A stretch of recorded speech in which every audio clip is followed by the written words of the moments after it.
senyum dan tertawa itu nilainya apa? Apa bedanya senyum tertawa itu dengan tangisan yang tadi keluar itu? Karena tadi kalau kita kembali kepada rujukan Abbas, Qasim Muhammad Abbas, kata man Abu Yazid. Siapa Abu Yazid? Abu Yazid nyari Abu Yazid 40 tahun. Belum ketemu tuh siapa Abu Yazid. Abu Yazid Al-Bustami, dan dia juga dikenal dengan Sultanul Arifin. Sultanul Arifin ini kira-kira siapa ini? Inilah yang dipengen oleh Abu Yazid itu. Aku minta kepada Allah agar aku dihisab. Artinya apa? Hisabnya adalah hisaban cinta. Hisaban cinta. Maka kalamnya adalah ya abdi.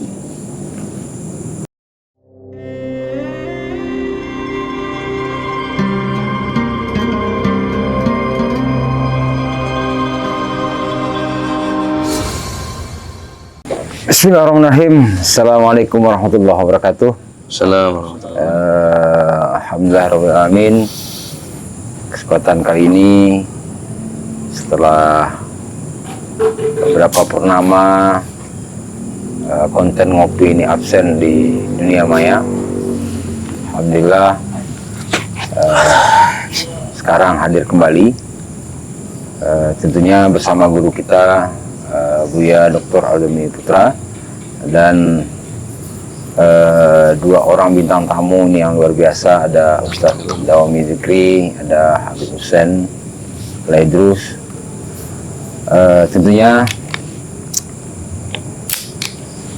sudah seharusnya kita buka dengan memanjatkan segenap puja puji syukur dengan sepenuh hati kehadirat Allah Subhanahu wa taala, yang mana atas rahmat beliau kita bisa kembali hadir konten ngopi ini, menemui sahabat-sahabat ribat dimanapun berada, baik yang di Indonesia ataupun di negara-negara tetangga. Selawat dengan salam semoga tercurah kepada penghulu sekalian alam,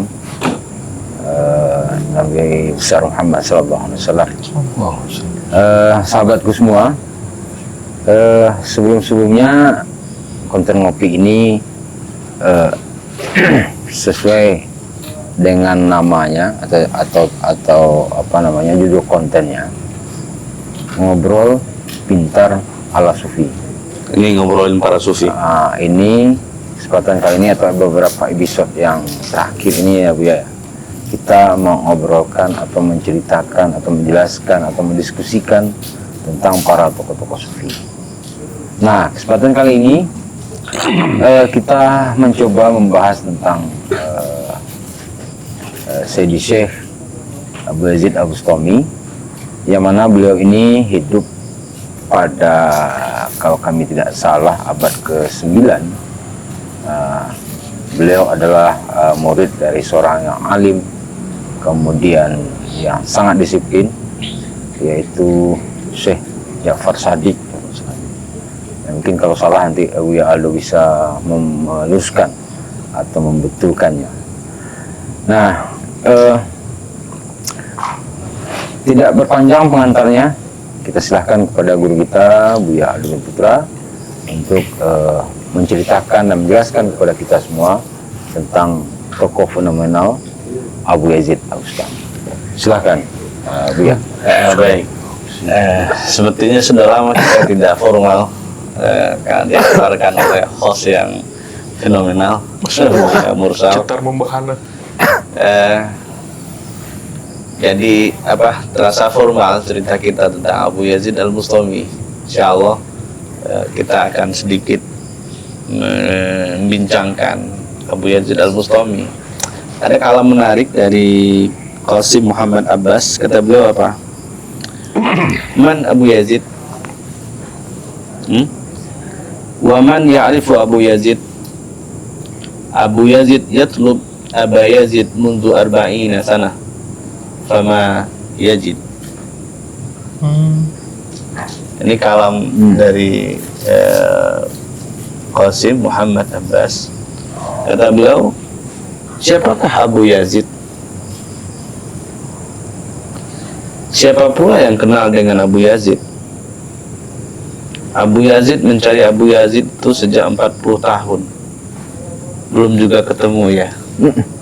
Abu Yazid yang sendiri. Terus kita mau bicara apa tentang Abu Yazid? Siapa itu Abu Yazid? Abu Yazid Al-Bustami. Baik. Karena Buya Mursal ini membawanya dengan sedikit formal, maka kita juga jawab dengan sedikit formal. Maka untuk panduan kita membincangkan Abu Yazid Al-Bustami, dan dia juga dikenal dengan Sultanul Arifin. Sultanul Arifin ini kira-kira siapa ini? Kalau kita kenal dengan Syekh Abdul Qadir Jilani Qutbur Rabbani, fahuwa sultanu awliya. Sedangkan Abu Yazid Al-Bustami, beliau adalah Sultanul Arifin. Pemimpinnya para arif billah. Orang alif, komandannya dia, gitu. Kira-kira kita akan membincangkan, nggak tahu apakah kita wajar atau tidak membincangkan orang sekelas Abu Yazid Al-Bustami, beliau yang disebut dengan Sultanul Arifin ini. Tapi paling tidak ya kita membincangkan beliau sedikit saja, kemudian mengambil akibat dari kalam-kalam beliau. Maka panduan kita malam ini kita berusaha ya. Nah, qori kita ada. Qori kita adalah Ustaz Dawami Fikri. Dawami Zikri. Oh, Dawami Zikri. Berarti adiknya nanti Dawami Fikri. Ya, kalau nggak anaknya. Oke, sekarang pakai kitabnya ya. Nggak ada kitab, kita pakai kitab sekarang. Pakai tablet Iya, sih, Be. pakai tablet, kitab tablet namanya. Kitab tablet. Kita kenal Kitab dulu elektronik namanya. siapa. Kan kalau tadi kalam dari Abbas tadi itu menerangkan mana Abu Yazid. Ini pertanyaannya pertanyaan hakikat. Bukan pertanyaan nama Abu Yazid itu siapa, bukan itu maksudnya. Maka perjalanan Abu Yazid itu mencari man Abu Yazid itu selama 40 tahun. Itu ngenalin siapa itu Abu Yazid, nyari siapa itu Abu Yazid. Nah, kira-kira yang dicari Abu Yazid itu apa? Oke, sekarang kita mulai dari awal itu. Man. Jika kita bicara dalam konteks man ismuhu, siapa namanya? Nah, ini kita baca. Silakan. Ustaz Dawami. طيب بسم الله الرحمن الرحيم سندكم المتصل إلى مشايخ الطريقة النقشبندية خصوصا إلى أبي يزيد البسطامي وإلى سيدنا رسول الله صلى الله عليه وسلم سر الفاتحة.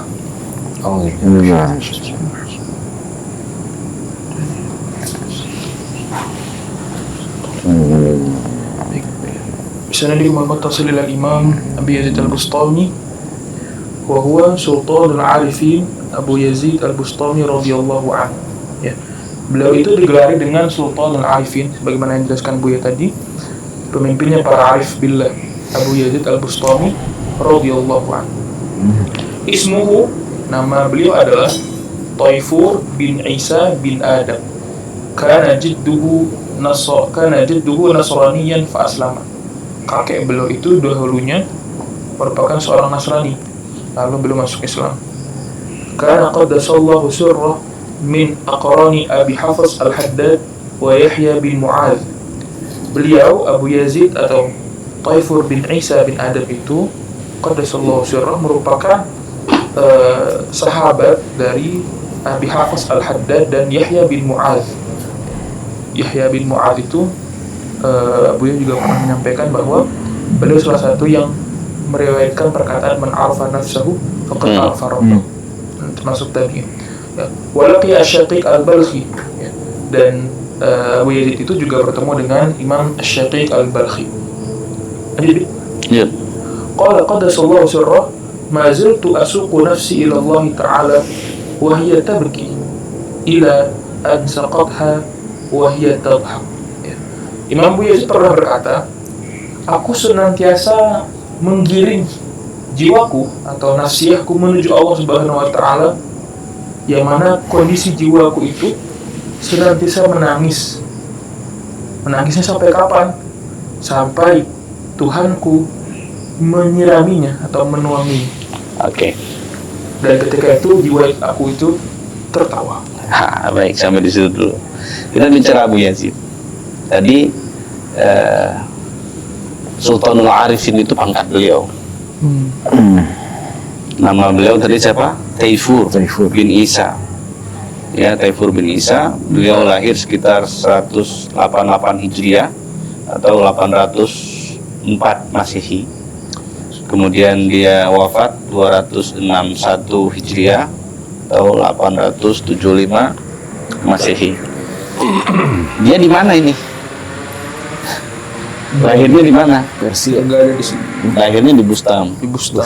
Iran. Bustam itu satu wilayah di Khurasan, di Iran sekarang. Persia. Persia. Dia orang Persia. Dan itu bahkan nyebutnya, kalau kita nyebutnya Abu Yazid ya. Orang-orang sana menyebutnya Bayazid. Bayazid. Bayazid. Nah, beliau dimakamkan di mana? Ada yang mengatakan makamnya ya di Iran sana, dan ada juga mengatakan di Turki. Itu kalau kita lihat dia di mananya dia. Lalu kenapa kita membicarakan beliau ini? Tadi Ustaz Dalami menyebut sanad yang bersambung kepada beliau. Benar nggak sanad kita tersambung kepada beliau? Terutama kita orang-orang thariqah. Orang-orang thariqah itu memiliki sanad ketersambungan ya sampai kepada Abu Yazid Al-Bustami. Nah, kalau kita thariqah kita apa? Naqsyabandi. Naqsyabandi. Apa lagi? Habib Balawi. Atau sama lalu juga nyambungnya ke sana juga. Semuanya nyambung di sana. Itu yang kita mau sebut. Salah satu sanad kita siapa? Abu Ali Al-Farmadi. Abu Ali Al-Farmadi itu siapa? Muridnya Abu Yazid Al-Bustami. Langsung. Iya. Jadi itu jalur kita. Jadi kita yang diizinkan belajar tentang thariqah, baik itu Naqsyabandiyah misalnya. Nah, itu jalurnya ke sana. Nah, sebetulnya kalau kita mau membincangkan lebih jauh, rata-rata thariqah itu memiliki ketersambungan sampai ke Abu Yazid Al-Bustami itu. Nah, misalnya kalau kita bicara dari jalur silsilah thariqah itu ya. Kalau kita kan juga punya jalur khirqah toh. Khirqah. Nah, khirqah itu juga sampai kepada Abu Yazid. Kalau kita dari Imam Ghazali, Ali Ad-Daqqaq, Al-Qasim Al-Qusairi, Ali Al-Farmadi, Musa Dailami, Abu Yazid Al-Bustami, itu khirqah. Nah, kemudian kalau kita bicara Naqsyabandiyah, nah ini yang tadi kita sebut jalur Khorqiyah, lewat jalur Khorqi, itu Ali Al-Farmadi, itu jalurnya sampai ke situ. Qadiriyah juga ada. Qadiriyah jalurnya kepada siapa? Qadiriyah itu jalurnya kepada Farmadi juga, ke bawahnya Junaid Al-Baghdadi, kemudian sampai ke bawahnya sampai ke Syamsul Qadir Jilani. Begitu juga Khistiyah, Bayazid kepada Kharqani dan seterusnya. Artinya apa? Ada memiliki ketersambungan sanad kita bicara tentang siapa Abu Yazid Al-Bustami. Lalu gurunya siapa? Tadi juga disebut gurunya siapa? Abu Hafiz Al-Haddad. Imam Ja'far Shadiq. Oh, Ja'far Shadiq. Itu guru beliau. Ja'far Shadiq itu njitnya Habib tuh. Imam Ja'far Shadiq. Anaknya kan siapa? Aisyah bintu Ja'far Shadiq. Itu terkenal juga itu. Wali perempuan. Kalau Aisyah bintu Ja'far Shadiq itu makamnya di Mesir. Nah, kalau Ja'far Shadiq mana? Irak ya? Mana Habib? Tanya Habib lah. Mana tuh? Kita bicara itu. Oke. Nama aslinya Taifur bin Isa bin Adam. Namanya Taifur. Kemudian tadi juga disebut Abu Yazid Al-Bustami qaddasallahu sirrah. Ini kan kepada kekasih Allah, ketika kita sebut namanya Maka kita dianjurkan baca Qaddasallahu sirra. Qaddasallahu sirra. Apa tadi bahasanya dijelaskan oleh Ustaz Dawami? Dia selalu pengen dekat, dia selalu ingin bersama, dia selalu ingin Disirami. disirami, dia selalu apa tadi bahasanya? Menggiring jiwa. Mengiring jiwanya. Ajak jiwanya menuju Allah. Artinya apa? Dia berusaha terus bagaimana bisa untuk perjalanan rohaninya itu terus menuju Allah. Jika dia sudah menggiring jiwanya menuju Allah itu, maka hal yang beliau dapat adalah wa huwa yabki. Dia menangis. Tangisan itu bukanlah tangisan kesedihan, tapi tangisan itu adalah tangisan kerinduan, al-ishq. Dan dia juga dikenal dengan pemegang tarekat isyik. Rindu. Rindu. Maka tangisan itu bisa bermakna dengan tangisan rindu. Orang kalau mengenang bagaimana dia bisa menggiring, tapi lama-lama coba perhatikan para perindu itu. Ketika dia habis tangisannya, lalu dia mulai tersenyum, lalu dia mulai tertawa sendiri. Senyum dan tertawa itu nilainya apa? Apa bedanya senyum tertawa itu dengan tangisan yang tadi keluar itu? Karena tadi kalau kita kembali kepada rujukan Abbas, Qasim Muhammad Abbas, kata man Abu Yazid. Siapa Abu Yazid? Abu Yazid nyari Abu Yazid 40 tahun. Belum ketemu tuh siapa Abu Yazid. Nah kalau kita tanya, man Mursal? Ini umurnya sudah berapa ada Mursal? Sudah 46 tahun nyari. 46 tahun. Pertanyaannya, benar nggak sudah 46 tahun nyari Mursal itu? Nah, maka dia belajar di situ. Makanya tadi ada Yahya bin Mu'az, kalam yang tadi disampaikan oleh Ustaz Dawami, man arafa nafsahu faqad arafa rabbahu. Nah kan dia sedang mengenali man arafa, man Aba Yazid. Nama Aba Yazid, man arafa Aba Yazid itu 40 tahun gitu. Kita sudah berapa tahun mencari diri kita atau mengenal diri kita itu? Man gitu, siapa? Maka dalam rangka menggiring itulah dia mencari hakikat dirinya itu tangisan yang tadi itu. Kemudian tiba-tiba dia tersenyum dan tertawa, atau bahkan dengan gelak tawa, kira-kira begitu ya. Dia nangis, lagi asik nangis, dia tertawa. Man Aba Yazid, gitu ya. Kira-kira ini hal penting juga.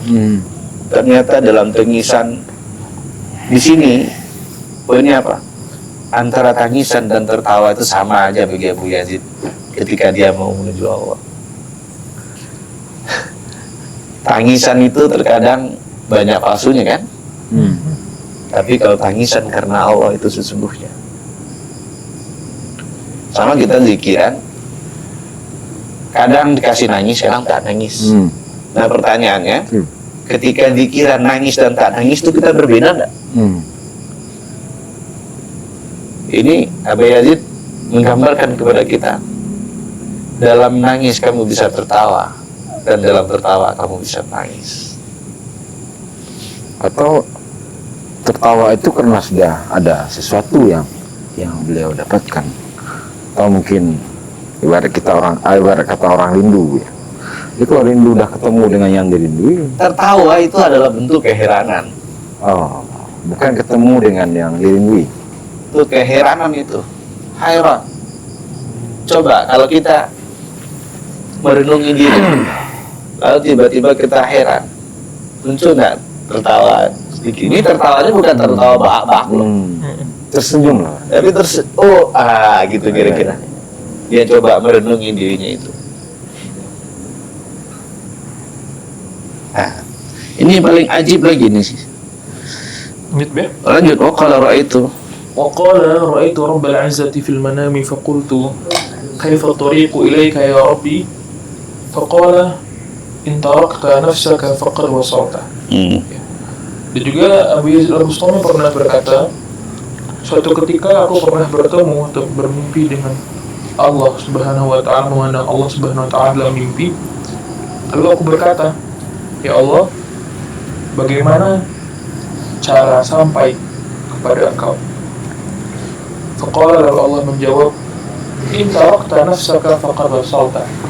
Seandainya engkau meninggalkan nafsmu, jiwamu, maka sungguh ketika itu engkau telah sampai. Oke. Nah ini menarik ini pertanyaan ini. Ini sebetulnya beliau sedang mi'raj. Sedang mi'raj. Lalu, nah kalau bahasanya kan di sini bermimpi bertemu Allah. Kira-kira pertanyaan wasaltu itu masih relevan nggak? Ya. Hah? Artinya itu oleh-oleh dari beliau untuk kita berarti. Nah itu dia. Kalau untuk dianya sudah itu. Selesai. Nah makanya menarik itu kalam. Kaifa at-tariq ilaika ya Rabbi.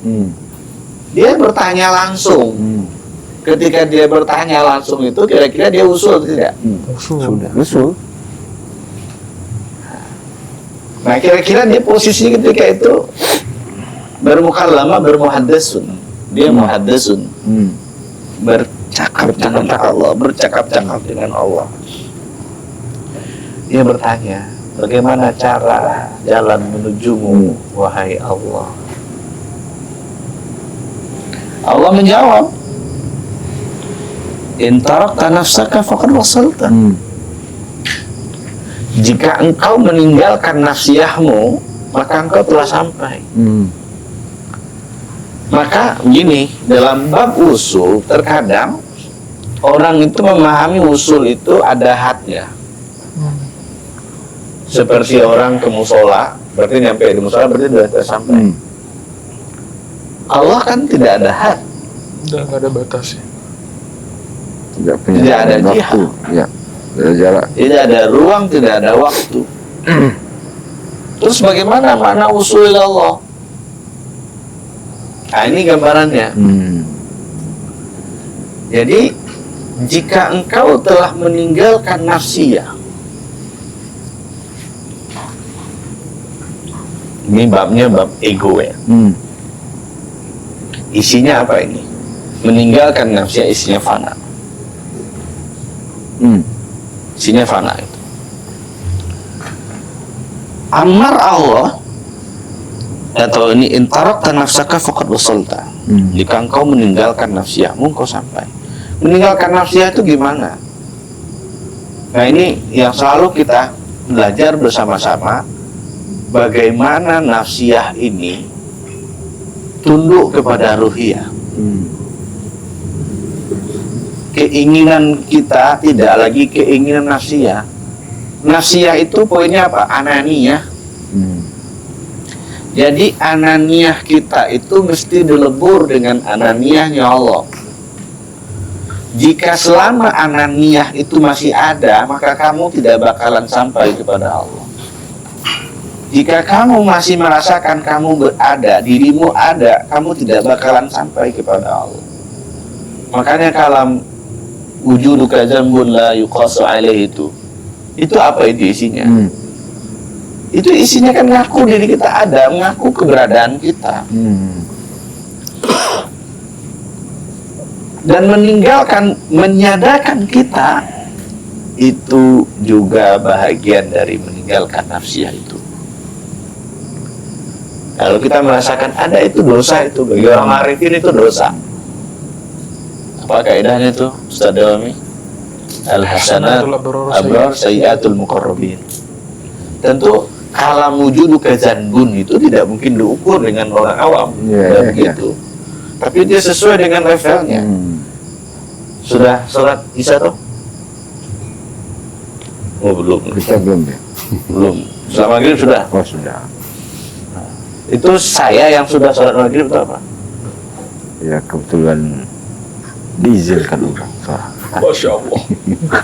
Kalau muncul saya, nah itu masih problem kita itu. Problem kita itu banyak di situ. Maka banyak orang yang beribadah kepada Allah itu dia membawa sayanya. Pesan dari kalam ini, tinggalkan saya itu, tinggalkan nafsiyah itu. Coba kita zikir, orang-orang toriko ada nggak dia nafsiyah? Ada, banyak. Dia zikir, dia yang merasa zikir. Dia berkhalwat, dia yang merasa berkhalwat. Apalagi kalau ada misalnya orang-orang toriko di level mursyid dan khalifah, dia mengalamkan dirinya, bahaya itu. Harus banyak istighfarnya, harus banyak taubatnya. Maka jadi mursyid, jadi khalifah itu bukan untuk berbangga diri, tapi bagaimana untuk melebur diri. Jika gagal melebur diri, gagal jadi mursyid. Itu jadi keras ya.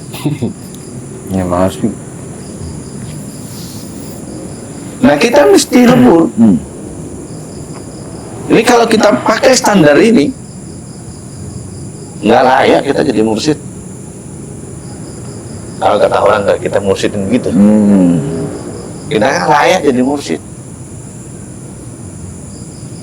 Kalau masih ada naniyahnya, masih ada akunya. Nah inilah PR kita itu. Ini kalam ini sederhana, tapi ngena gitu. Ini poinnya adalah bagaimana memfanakan diri. Diajarkan itu adalah turukul fana. Turukul fana itu tidak memberi ruang sedikit pun untuk kehendak nafsiyah. Yang ada itu iradahnya dikembalikan kepada iradahnya Allah. Kalau kehendak sudah menjadi kehendaknya Allah, masih adakah ana di situ? Nah ini pentingnya kita belajar ilmu tauhid, belajar akidah 50. Supaya bagaimana meleburnya, meninggalkan itu. Ini kalau kita perhatikan, tidak diberi ruang untuk senang kepada nafsiyah ini. Kita aja zikir duduk berapa jam udah ngeluh kan, minta rusuh kan. Nggak ada cerita. Ya, kita misalnya berkhalwat itu kan bahagian riyadhah. Riyadhah, wirid. Dan kita fokus di situ. Fokusnya gimana? Bagaimana prosesi meninggalkan nafsiyah itu. Itu kan semua yang dilakukan dalam, kita ambil sampel ya, dari Thariqah Naqsabandiyah itu zikir, berkhalwat. Makanya dikit itu kan mulai itu menekan. Latihannya. Latihan itu semuanya latihan paku. Siapa saja kita dengar ini ya. Berkhalwat itu baru latihan. Jangan bangga dulu lah. Jangan juga bangga, saya udah suluk berapa kali. Itu kan latihan. Berarti kalau berapa kali itu latihannya berkali-kali. Oh iya, semuanya masih latihan kok. Latihan ingat Allah. Kita sudah bisa belum? Latihan menfanakan diri. Latihan meninggalkan nafsiyah, kehendak nafsiyah ini. Nah, kita kan semuanya masih nafsiyah semua. Ya, bagaimana? Tapi maaf ya, sebelum dilanjut ini, sesuai dengan judul konten ngopi, rasanya kajian ini gak lengkap kalau dalam bahasa Padang itu kan ngaji karyang. Ngaji karyang. Jadi akan lebih enak kalau sambil ngopi. Waduh. Ya, sebetulnya boleh saja kita bicara tentang itu. Tapi kita diketawain oleh Abu Yazid. Nafsiyah. Itu nafsiyah. Tapi tak masalah, nafsiyahnya juga kasih terima kasih, kasih minum juga. Jadi barangkali ini sahabat-sahabat, karena yang kita bahas itu adalah Sultanul Arifin, punya guru, seorang yang sangat disiplin mendidik murid-murid beliau. Jadi hawanya dari awal itu memang disiplin, dan seolah-olah, dan semoga ya, seolah-olah kita dibawa masuk ke dalam suasana Syekh Abu Yazid Al-Bustami. Masya Allah. Oke, berarti stop kopi. Stop kopi dulu. Stop kopi. Setelah kita jelaskan baru kita minum kopi. Izin Bu ya. Ya. Ini ada yang menarik sebenarnya Bu ya. Jadi kalau Bu ya mengistilahkan bahwa Abu Yazid itu termasuk sufi yang telah sampai kepada maqam al-mukaramah, orang-orang yang muhaddasun, yang diajak bicara oleh Allah Subhanahu wa taala. Nah, jujur Dawam juga pernah bertanya kepada Abu Ya tentang sebenarnya orang-orang yang telah diajak bicara kepada Allah itu makamnya di mana sih? Nah, lalu Abu Ya sempat menjawab, itu mereka yang sudah sampai makamnya makam arsyiyah, belum jelaskan begitu. Dan memang Abu Ya menjelaskan bahwa orang-orang yang makam arsyiyah itu memang sudah tidak ada akunya lagi. Nah, mungkin Bu Ya bisa menjelaskan itu, karena kan belum BB juga sudah pernah menjelaskan bahwa apa yang dialami oleh sufi-sufi terdahulu itu bukan hanya mereka yang sampai kepada makam itu. Artinya orang-orang di masa sekarang pun juga bisa sampai kepada makam itu. Oke. Jadi ya penjelasannya Bu ya. Ini kopinya agak pahit ini. Ya. Baik, ini menarik. Strong gitu. Ini kalau di dalam bahasa kopi itu namanya espresso. Espresso, makanya strong. Ya. Tapi kita pakai yang single saja. Ya. Berbicara dengan sang Rob itu salah satu makom berbicara itu di mana? Kapan Allah ngajak bicara? Nah, itu yang tadi disebut dengan makom arsyiyah, itu di sana Allah menatap, Allah berkalam. Ya, Abu Yazid ini, makanya kita sebut tadi dengan Mi'raj. Dia Mi'raj, diundang oleh Allah. Nggak ada yang bisa sampai ke situ kecuali ada undangan. Makanya kalam tadi itu karena dia diundang. Lalu dia nanya. Nah, lalu ada yang menarik tadi itu. Apakah kalam muhaddasun, bermukalamah dengan Allah, menatap atau ditatap? Apakah itu hanya berlaku kepada Abu Yazid atau kepada wali-wali besar, atau berlaku juga kepada wali-wali setelah? Berlaku juga pada wali-wali setelahnya. Itu catatannya. Catatannya apa? In kunta waliyan fa illa fala. Iya.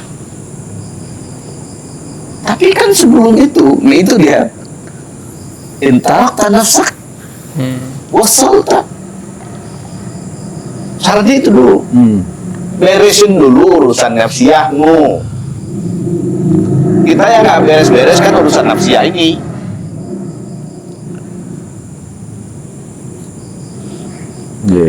Yang nggak beres-beres kita di situ. Ya, para kekasih Allah, aulia, kita tergantung makom aulianya di mana. Yang diundang ke aras itu siapa? Apakah dia wali am, khos, atau khosul khos? Nah, tapi semua itu juga bisa berlaku untuk orang setelahnya. Kita ikutan kita siapa? Nabi Muhammad sallallahu alaihi wasallam. Kalau ikutan kita Nabi, makomat dalam ilmu sufi itu yang dialami oleh Nabi itu bisa diikuti nggak oleh umatnya? Boleh tak? Bisa. Bisa. Kecuali makomnya dia, makom Mahmudah. Aras ke-14 itu tuh Nabi itu. Aras ke-13 itu para sahabat itu. Aras 12. Nah, ini kalau jadi bicara itu 14. Ini congkelannya beda juga, kita skip aja sampai di situ. Nah, jadi itu dalam tatanan menatap, ditatap, dalam tatanan bermukalama muhadasun. Nah, itu tergantung apakah di arah 1, 2, 3, 4, 5. Apakah dia bertemu Allah di situ? Allah menatap, titik pandangan Allah itu berada di sana. Dan ujungnya sama juga dengan teman sebelah, Ar-Rahman. Ar-Rahman 'alal arsy istawa. Bukan, titik tajallinya Allah itu ke sana. Ar-Rahman 'alal arsy istawa itu Sayyidina Muhammad SAW yang diundang itu. Lagi, ini adalah undangan.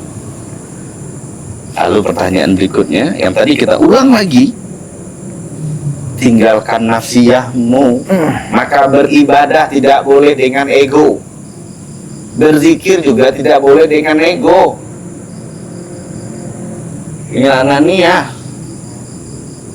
Kita zikir itu hilangin ananiyahnya. Ada kan orang zikirnya ananiyah, sholatnya juga ananiyah. Nah, inilah yang kita lebur, menghilangkan ananya itu. Makanya menghilangkan ana itu kenali ananya, ananiyah kita itu kenali dulu. Nah, itu turunan dari Yahya bin Mu'az tadi itu. Man arafa nafsahu faqad arafa rabbahu. Itulah yang dilakukan oleh Bayazid itu. 40 tahun dia nyari tuh Abu Yazid, Bayazid At-Taifur. Itu tuh dikulitin terus, dikulitin. Kita kan sudah sering juga ini mengembalikan pola ini dengan menggunakan ma'rifatul min. Sudah kita ini kan ma'rifatul min, mengembalikan semuanya. Terutama ketika kita mulai melihat tentang sifat ma'nawiyah dikembalikan kepada sifat mahani. Itu adalah metodologi untuk mengenal iman itu. Kalau tadi kalamnya man Bayazid, sekarang kalamnya ke kita man Habib, man Dawami, man Mursal, man Ana. Man-mannya ke kita itu. Proses disitulah yang bikin lama perjalanan itu. Lalu seketika waktu Allah kasih icip dikit, lalu berbangga dirilah, saya sudah mengenal diri. Belum muncul ujub, bahaya.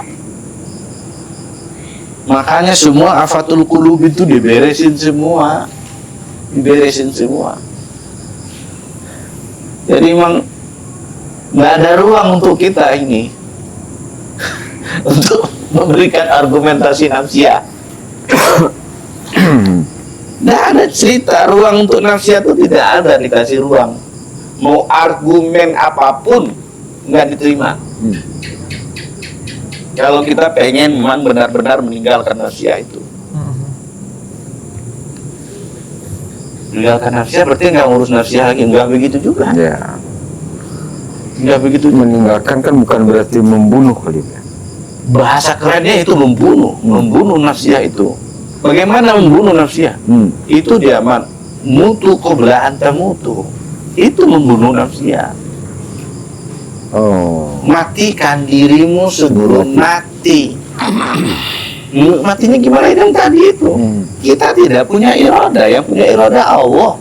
Kita tidak punya kudrah, yang punya kudrah Allah. Tidak punya ilmu, yang punya ilmu Allah. Kita tidak bisa hidup, yang hidup hanya Allah. Kita tidak bisa melihat, yang melihat Allah. Kita tidak bisa mendengar kecuali Allah. Kita tidak berkalam kecuali Allah. Kembalikan semua. Berarti tiada kita, mana? Itu turunannya.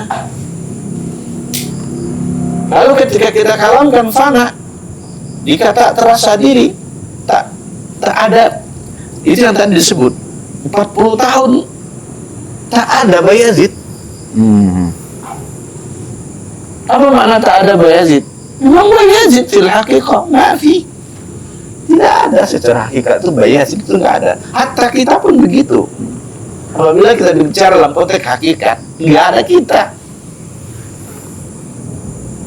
Kenapa nggak ada kita? Karena kita wujud. Allah wujud. Kalau kita sampai pada titik ini,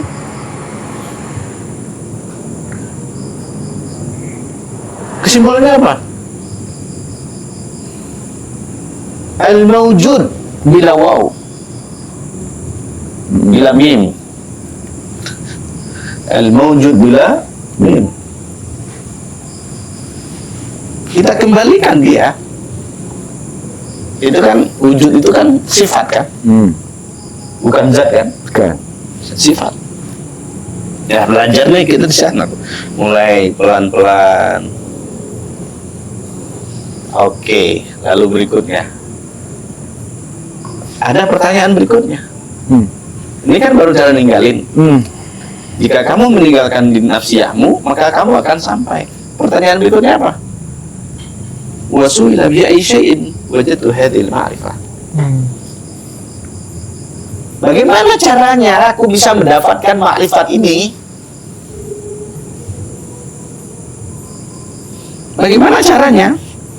Bibat ninja'in Bibatnin jai'in wa badnin 'arin.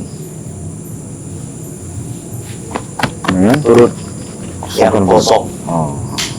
Puasa. Dimulai dengan apa? Dimulai dengan sedikit makan. Kalau kita kan metodologinya beda, sedikit-sedikit makan. Ini makan. Ya, sebenarnya ada sedikitnya, tapi konteksnya berbeda. Iya. Kan sedikit makan. Ini kan latihannya. Ya, sedikit-sedikit makan. Gitu. Nah itu, karena ditambah 2 kali aja tuh. Ya kan? Sedikit. Artinya apa? Jangan biarkan lambungmu penuh. Jangan biarkan lambungmu penuh.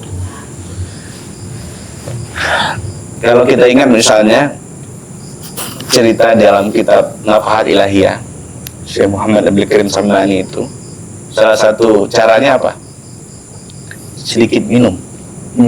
Dia punya latihan, punya riado sedikit minum. Bahkan satu hari dalam seminggu itu dia sekali minum 1 teguk aja. Bahkan dalam 40 hari 1 teguk aja minum. Itu dalam rangka apa sih? Latihan tadi. Latihan itu. Kalau perut ini kenyang, maka nafsiyah minta haknya. Tidur, Ngantuk ya, Mas. ngantuk, macam-macam. Maka latihannya mulai di situ. Nih, perut dikosongkan, rajin-rajin puasa. Ini kita, masalah kita ini, kita puasanya pas yang wajib aja. Semestinya ini menjadi riadoh kita setiap minimal Senin Kamis ya. Puasa. Lalu apa lagi? Badnin 'arin, itu artinya apa? Badan yang telanjang itu. Telanjangi dirimu. Jangan sok-sok apa namanya jaim gitu ya. Ada bahasa dari guru kita begini. Jika kamu menelanjangi dirimu, maka Allah akan ilhamkan ilmunya kepadamu. Telanjangi ilmumu, Allah kasih ilmu. Ya.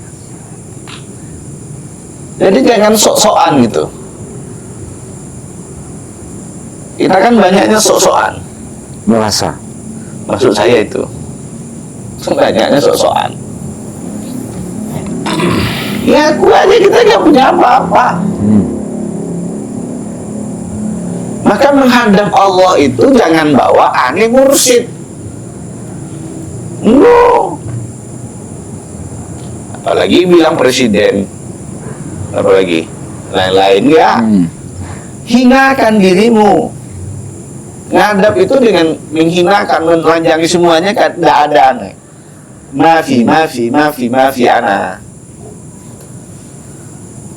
Tidak ada saya. Mafi ana, ada kalam lagi, mafi ana illa ana. Mafi ana itu ananiah kita. Illa ana, ananya Allah.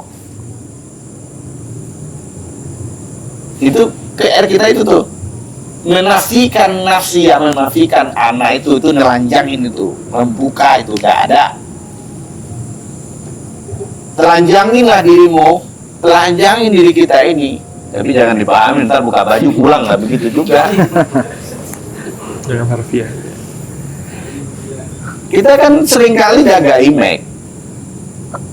Kita seringkali bagaimana menjaga penampilan di hadapan manusia ketimbang menjaga penampilan di hadapan Allah. Itu masalah kita itu.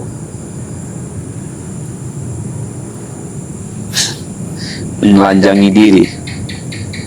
Tapi ya, maaf.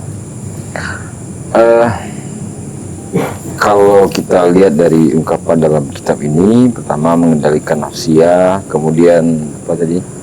Menelanjangi diri, kemudian puasa. Itu kan ada upaya dari kalau kita istilahkan kita atau manusia secara umum.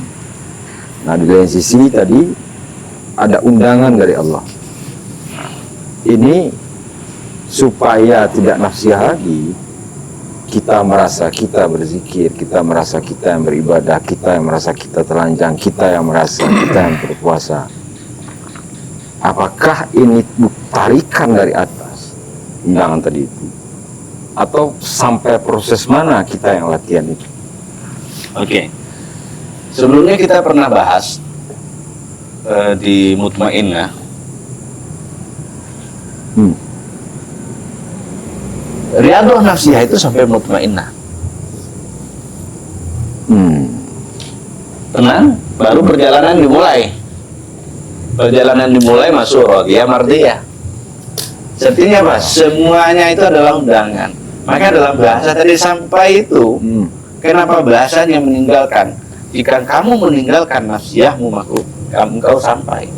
Jika tiada lagi ananiyahmu yang ada ananya Allah, itu dia maksud. Allah yang memperkenalkan dirinya.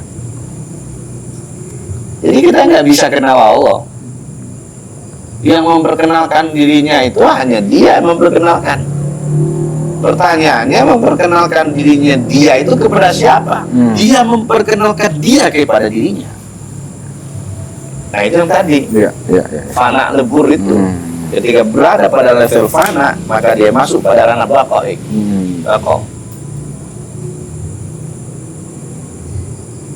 Berarti tatapan tadi, pertanyaan Ustaz Dawami tadi, dia menatap dirinya sesungguhnya, gitu ya? Fi haqqihi. Ya, fi haqqihi.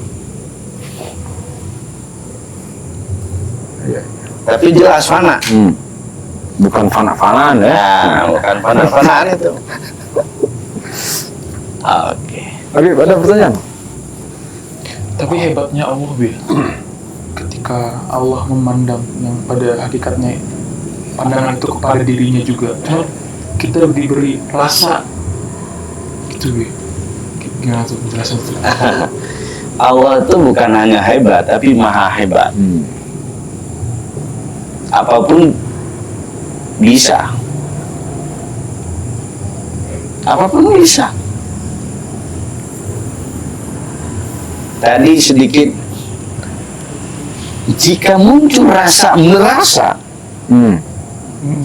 taubat lagi. Taubat lagi. Artinya apa? Kita melakoni semuanya itu ya dengannya. Bihi wa ilaihi.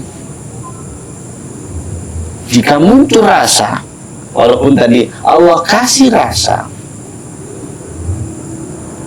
itu kan tahapan awal yang tadi kita sebut. Allah kasih icip rasa sedikit, lalu dia jemawa. Masalahnya di situ, berarti belum lulus. Belum lulus.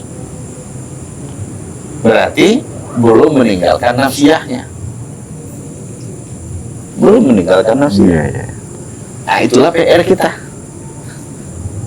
Kullu syai'in bi ansurin la bi gulu-guluin. Segala sesuatu itu ada tahapannya. Ya. Jangan terburu-buru. Kita belajar itu bertahap.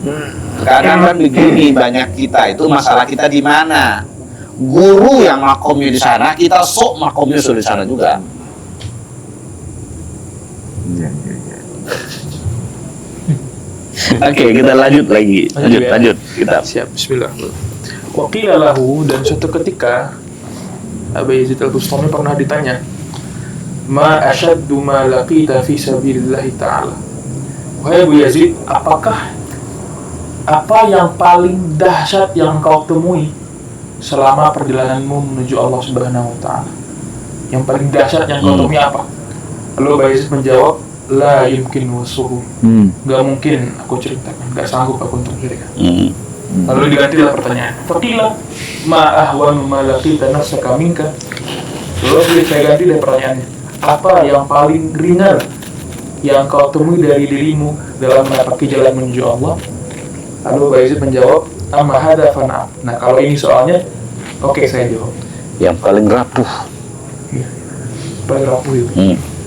Lalu Abu Yazid melanjutkan, da'autuha ila syai'in min at-ta'at falam tujibni famana'tuha 'anil ma'i sanatan. Aku mengajak jiwaku untuk melakukan suatu ketaatan, namun jiwaku enggan untuk melakukan itu. Maka aku mencegah jiwaku itu dari minum selama 1 tahun. Nah, ya, ketemu kan? Tadi kita bicara dalam kitab Nafahat Ilahiyah. Sekarang ketemu di sini. Oke. Ini ketemu barangnya di sini nih. Yang paling rapuh itu apa? Dalam dirimu itu. Nggak mau taat. Itu masalah kita. Itu yang paling rapuh ya, belum yang paling dahsyat. Ini orang nggak mau taat kita. Allah dalam hadis qudsi mengatakan apa?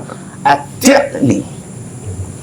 Taatlah kau kepadaku, maka akan aku berikan kunku kepadamu. Masalahnya kita nggak taat. Masalahnya kita nggak taat aja. Karena nafsiyahnya nggak taat, nggak mau diajak kerjasama. Dihukum nafsiyahnya nggak minum setahun. Bisa nggak kita nggak minum setahun? Baru sebentar aja udah minta kopi kan?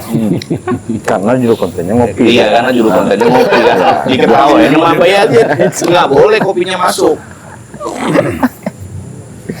Ini setahun loh. Ini melawan ilmu kedokteran yang sehari harus minum 8 gelas. 3 liter. 3 liter. Berapa liter? Ini kan minum. Terus bisa nggak kita begitu? Nggak ngerokok juga setahun ini. Nah, apalagi itu. Nah, itulah yang diceritakan oleh Bayazid. Pertanyaannya, mau ketemu Allah enggak? Ini salah satu metodologisnya. Hukum nafsiyahmu. Kalau kita baca sejarah-sejarah para aulia itu, jika dia melakukan satu kesalahan, maka dia hukum dirinya. Ada yang menghukum dirinya dengan berpuasa, ada yang menghukum dirinya dengan sholat sunat banyak. Nah, ada yang menghukum seperti dirinya ini, Bayazid. Ini nggak minum-minum dia. Jangan tanya nanti nutrisi untuk tubuhnya, cairannya apa. Di makanan itu juga ada unsur airnya di dalam. Tapi lebih enak dia minum minna'ihi, dari airnya Allah. Maka dia selalu kembali zikir lagi, dia berupaya lagi dia. Kalau kita kan enggak kan, harus Kopi. kopi Soda susu. nah, macam-macam. Nah, ini caranya tuh kalau mau ikutin itu. Ini belum kita bicara bab fisiknya, ini baru menghukumi nafsiyah. Ini baru mendidik nafsiyahnya. Kalau kita sebut bagi dengan istilah thoriqoh nafsiyahnya, nah ini nyelesain thoriqoh nafsiyahnya ini. Selesai urusan nafsiyahnya, baru mulai perjalanan ruhiyahnya. Itu makanya kali-kali kita ulang, jangan bangga dulu lah kita yang sering suluk itu baru latihan. Ini versinya ini ya. Baru latihan mah kita. Oke, lanjut dulu. Oke, siap ya. Wa qala an-nasu kulluhum yahrabuna min al-hisab wa yatajafuna an. Ya, Abu Yazid juga pernah berkata, semua manusia itu lari karena takut dari hisab. Ya. Wa ana as'alullaha an yuhasiban. Namun aku sebaliknya, aku ingin Allah itu menghisab aku. Faqila lahu lima dzalika. Lalu ada yang nanya, kenapa begitu wahai Abu Yazid? Orang akan ingin lari, kenapa kau ingin malah dihisab? Faqala la'allahu yaqulu fima baina dzalika ya 'abdi fa aqulu labbaik. Lalu Abu Yazid menjawab, barangkali ketika dihisab itu Allah berkata kepadaku, wahai hambaku, maka aku akan menjawab labbaik ya Rabb. Wajib ya. Aduh, ini kalam wajib. Benar ya, kalau orang banyak mengatakan dia nggak mau dihisap, Atau takut dihisab. takut dihisap. Walaupun dalam ungkapan hisaban yasirah. Tapi Abu Yazid ini berbeda, karena dia disebut dengan Sultanul Arifin. Ini yang hisap ini siapa? Yang hisap Allah. Lalu nggak mau dihisap Allah. Yang menghisap sang kekasih. Ini kira-kira yang nanyain sang kekasih mau nggak orang ditanyai sama kekasihnya, atau dia lari, malah lari dari kekasihnya. Nah, inilah yang dipengen oleh Abu Yazid itu. Aku minta kepada Allah agar aku dihisap. Artinya apa? Hisapnya adalah hisapan cinta. Hisapan cinta. Maka kalamnya adalah ya abdi, wahai hambaku, ya abdi. Dia pengen mendengarkan kalam itu dari sang kekasihnya, dari sang Rabb. Modusnya Abu Yazid di sini hanya ingin mengatakan, Allah langsung memanggilnya, lalu dia mengalamkan labbaik ya Allah. Hanya ingin menjawab kalam Allah itu. Itulah modus hisapnya. Modus hisapnya adalah dia mau bercengkrama dengan Allah, Bermanja-manja. bermanja-manja dengan Allah, bertemu sama Allah, bersama sama Allah. Siapa yang nggak mau dihisap? Sang kekasih menghisap kekasihnya. Maka tentu jangan dibayangkan hisapnya seperti hisapnya para malaikat. Hisapnya para malaikat mengatakan man rabbuka, tapi hisapnya Allah mengatakan man ana.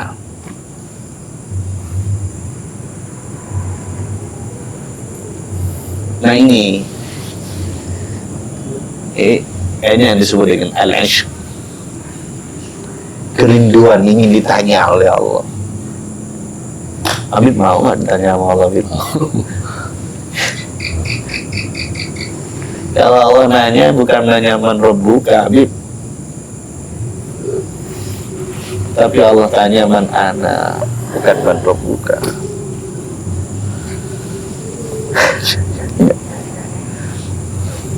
Gimana, Habib? Ada pertanyaan? Ini kan kalau kita membahas para aulia, para sufi, satu poinnya bahwa ternyata di alam semesta manusia ini yang diizinkan membahas saja kayak jumlahnya sangat sedikit. Yang membahas tokoh-tokoh sufi, apakah Abu Yazid Al-Bustami, yang membahas saja sedikit. Sedangkan dari yang membahas pun, ya insya Allah termasuk kita, ini kan berjuang dengan nafsiyah. Nah, dalam tahapan nafsiyah ini Bu ya, sebenarnya orang-orang sebagian besar seperti saya gitu ya, saya juga nggak pernah tahu kapan nafsiyah saya bahkan bergeser ke mutmainnah, saya nggak pernah tahu. Saya hanya tahu bahwa terlalu mudah saya dikendalikan nafsiyah. Nah, Sehingga ada pertanyaan begini Bu ya, apakah butuh software tanda kutip gitu ya, yang Allah bukakan terlebih dahulu baru nafsu itu tiba-tiba bertahap dengan waktunya, kemudian dia bisa hilang. Ya mungkin termasuk dengan para mursyid tentunya dan nur-nur lainnya. Artinya gini, kalau orang-orang yang di level saya yang insya Allah diizinkan mulai belajar, kalau saya mendahului nafsu saya berpotensi putus asa, terlalu rumit nafsu saya ini. Nggak mungkin saya lepas dari nafsu, tahu persis lah itu. Sehingga bertanya bagaimana caranya gitu. Nah saya menduga karena dari tadi yang membahas bab nafsiyah, bab sufi kan di dunia ini nggak banyak. Itu satu, itu kan tanda baik. Yang kedua dari yang membahas itu pun, yang berjuang pun juga nggak banyak. Oke, baik. Nah itu orangnya gimana? Pertama, kekasih itu nggak banyak. Ya, Kasih itu nggak banyak. ya, betul. Penghuni surga juga nggak banyak, Bib.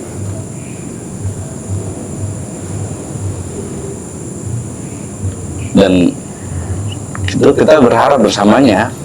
Tapi satu hal, kita juga nggak boleh GR. Nggak boleh GR juga. Nah inilah usaha kita belajar. Membaca orang-orang arif billah. Agar apa? Agar kita mengambil teladan dari mereka. Kita belajar dari mereka. Dia bisa, dia manusia. Artinya peluangnya juga ada sama kita. Siapapun kita punya peluang yang sama. Tergantung bagaimana kita memanage nafsiyah. Ini bahasanya mulai turun dikit tuh. Kalau tadi meninggalkan nafsiyah, sekarang manage nafsiyah. Karena memang kalau kita ikutin pola ini, kalau begitu susah mah. Jadi hari bilah udah putus asa, enggak. Tidak boleh kita putus asa. Enggak boleh putus asa. Apapun yang terjadi. Tanda kekasih itu apa? Dia nerima apa saja. Apapun yang terjadi dia nerima. Dia nikmatin. Kita masalah kita di samping nafsiyah belum terkendali, kita kan juga tidak redho terhadap ketentuan yang terjadi sama kita. Yakinannya kita inilah cara Allah untuk kita hari ini. Ini cara Allah. Allah perkenankan kita membicarakan orang-orang arif billah. Mana tahu ini asbabnya. Membicarakan orang-orang soleh ini. Allah beri izin juga. Zokia yang Allah berikan kepada orang-orang soleh itu. Kita membicarakan orang-orang soleh. Di sini turun rahmatnya Allah. Dan kita berharap agar perjalanan yang pernah ditempuh oleh Bayazid ini, ya jika Allah izinkan, kita berdoa bisa juga kita tempuh itu. Bagaimana prosesnya lambat laun, tapi satu hal, kita tidak boleh berputus asa. Tidak boleh putus asa terhadap rahmat Allah. Makanya dalam berzikir lagi-lagi kita ingatkan, kalau ada orang menangis kita tidak menangis, janganlah menangisnya itu yang dicari.